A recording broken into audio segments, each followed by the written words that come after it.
क्या सीन है।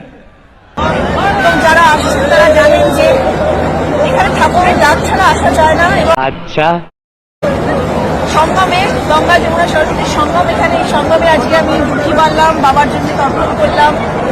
ठीक है। হর হর মহাদেব। उस मिशन का नाम है वन नेशन वन लीडर। देश के सारे नेताओं को खत्म करना चाहते हैं मोदी जी, और इसको दो स्तर के ऊपर इस मिशन को चला रहे हैं। जितने विपक्ष के नेता हैं उनको जेल भेजेंगे, और जितने बीजेपी के नेता हैं उनको सबको निपटा देंगे, उनकी राजनीति खत्म करते जाएंगे। विपक्ष के अंदर आज इन्होंने मनीष सिसोदिया को जेल भेज दिया, संजय सिंह को जेल भेज दिया, सत्येंद्र जैन को जेल भेज दिया, केजरीवाल को जेल भेज दिया, हेमंत सोरेन को जेल भेज दिया, ममता दीदी के कई मंत्रियों को जेल भेज दिया, स्टैलिन के कई मंत्रियों को जेल भेज दिया, केरला के सीएम के पीछे पड़े हैं। अगर ये चुनाव जीत गए, थोड़े दिन के बाद ममता दीदी जेल में होंगी, तेजस्वी यादव जेल में होगा, स्टैलिन साहब जेल के अंदर होंगे, पिनरई विजयन जेल के अंदर होंगे, उद्धव ठाकरे जेल के अंदर होंगे, जितने विपक्ष के नेता ये सारे जेल के अंदर होंगे। ये बड़ी अच्छी बात कही आप। বন্ধুরা, আপনারা সবাই কেমন আছেন? আশা করি ভালো আছেন। আমিও ভালো আছি তোমাদের আশীর্বাদে। তাই তো চলে এসেছি নতুন একটা ধামাকাদার ফাটাফাটি ভিডিও নিয়ে। अच्छा আজকের ভিডিওর টপিক হলো সবকে সাথ সবকা বিকাশ। আজকের ভিডিওটা ধামাকাদার হতে চলেছে, তাই কেউ স্কিপ করবে না, পুরো ভিডিওটা দেখবে।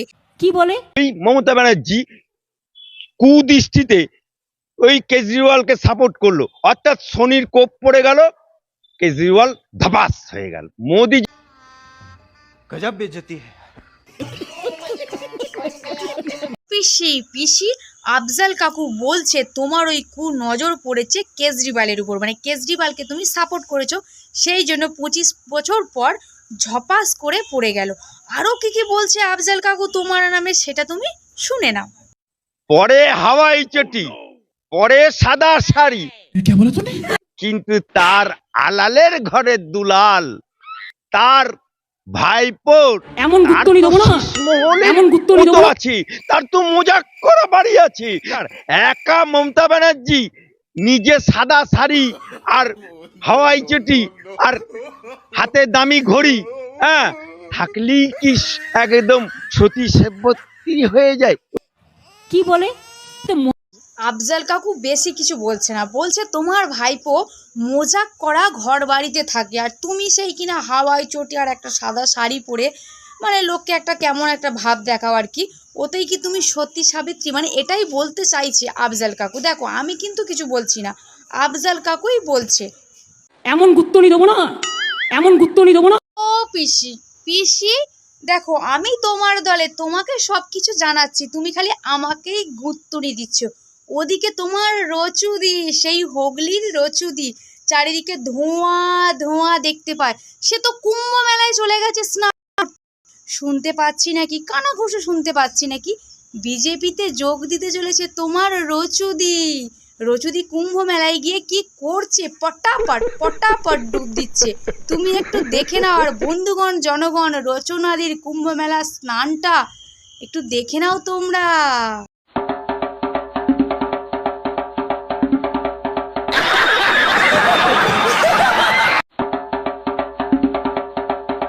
वाह क्या सीन है।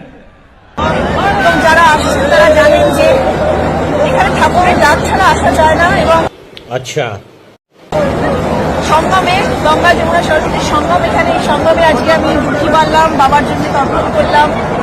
ঠিক আছে। হর হর মহাদেব।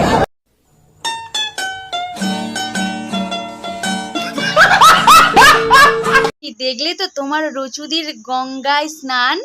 আবার আরেকজন এদিকে বলছে তুমি নাকি দাঁত না মেজেই সকালে উঠে পড়ো, উঠে ঘুরে ঘুরে আবার মিথ্যা কথা বলো, আবার তোমার গাল দিয়েও নাকি গন্ধ বেরোয়। আমি বলছি না কিছু, বলছে ওই কাকুটা কি বলছে, তুমি একটুখানি শুনে নাও। তার এত মিথ্যা কথা বলে দাঁত না মেজে সকাল থেকে একটা ব্রাহ্মণ মহিলা ঠাকুমার বয়সে, এটা ওনাকে না দেখলে আমরা জানতাম না। বেকারত্ব কমেছে। উনি কত চাকরি দিয়েছে? এক্ষুনি বলবে 1 কোটি চাকরি দিয়েছি, বলবে 100 দিনের চাকরি দিয়েছি, অমুকের চাকরি দিয়েছি, এই সব কি বলে? কি বলে? যতদিন তৃণমূল থাকবে শিল্প কিছু হবে না। শিল্পের নামে এখানে প্রহসন হবে, বিজনেস সামিটই হবে, ভিখারি সামিট হবে, এর বাইরে কিছু হবে না। পশ্চিমবাংলার মুখ্যমন্ত্রী বিজনেস সামিটের ফিতেটাই কাটতে পারবেন। কোনো বিজনেস হয়েছে, কোনো কারখানা হয়েছে, সেখানকার ফিতে উনি কাটতে পারবেন না। এটা উনিও ভালো করে জানেন। ওটা বিজনেস সামিট না, বেঙ্গল ভিখারি সামিট। কারণ কি বলে? তো প্রত্যেকবার বিজনেস সামিট হয় আর পশ্চিমবঙ্গ সরকার ধার করে, আরো বেশি বেশি করে ধার করে, পশ্চিমবাংলার মানুষের ওপর ঋণের বোঝা বাড়ে।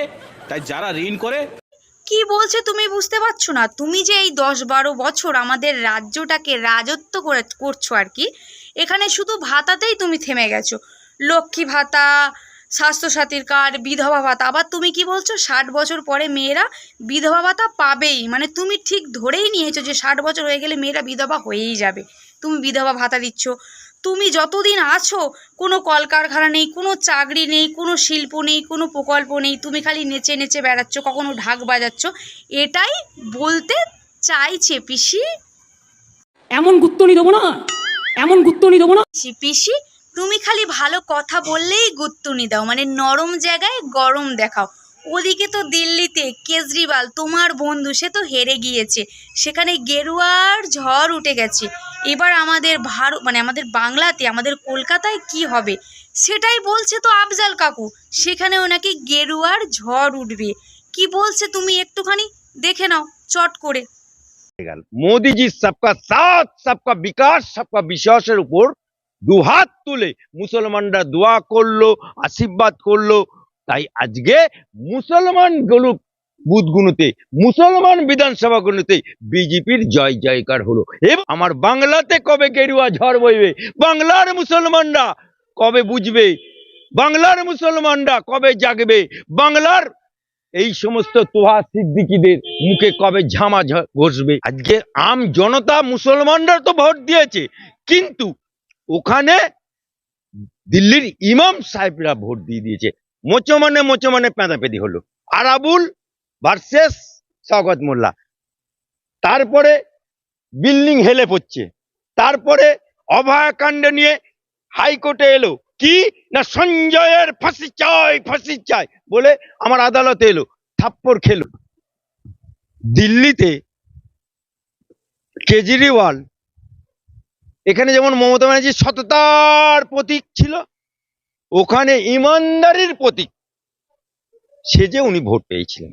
কিন্তু সেই ইমানদারি কয়েক বছরের মধ্যেই মদে, অর্থাৎ মদ কেলেঙ্কারিতে উনি জেলে ঢুকে গেলেন। অর্থাৎ উনি যে ইমানদার না প্রমাণিত হয়ে গেল। জেলে থেকে বেরিয়ে আবার কি বললেন যে এবারে ক্ষমতায় এলে আবার আমি মুখ্যমন্ত্রী হব, অর্থাৎ কুর্সিকা লোভ, লালচ। অর্থাৎ উনি চলে যাবার আগে বউকে করে গেল, বউকে করে গেল। কিন্তু এবারে ইলেকশনের সময় আবার বলল যে মুখ্যমন্ত্রী আমি হব, অর্থাৎ কুর্সিকা লোভ, পরিবারতান্ত্রিক। আজকে মোদিজির সবকা সাথ সবকা বিকাশ সবকা বিশ্বাস, এইটাকে রপ্ত করতে গিয়ে দিল্লির মুসলমানদেরকে বিরোধী পক্ষ কংগ্রেস থেকে শুরু করে আপ থেকে শুরু করে সমস্ত বিরোধী দল মুসলমানদেরকে জুজুর ভয় দেখাতো, মুসলমানদেরকে বিজেপির ভয় দেখাতো, মুসলমানদেরকে পাকিস্তানের ভয় দেখাতো, মুসলমানদেরকে মসজিদে আজান দিতে পারবে না জুজুর ভয় দেখাতো। সেই যে ডার, এই ডার কাটাতে মুসলমানদের 25 বছর সময় লেগে গেল। সেই ডার যখন কেটে গেল, তখন মোদিজি সবকা সাথ সবকা বিকাশ সবকা বিশ্বাসের উপর দুহাত তুলে মুসলমানরা দোয়া করলো, আশীর্বাদ করলো। তাই আজকে মুসলমান বুথগুলোতে, মুসলমান বিধানসভাগুলোতে বিজেপির জয় জয়কার হলো। এবং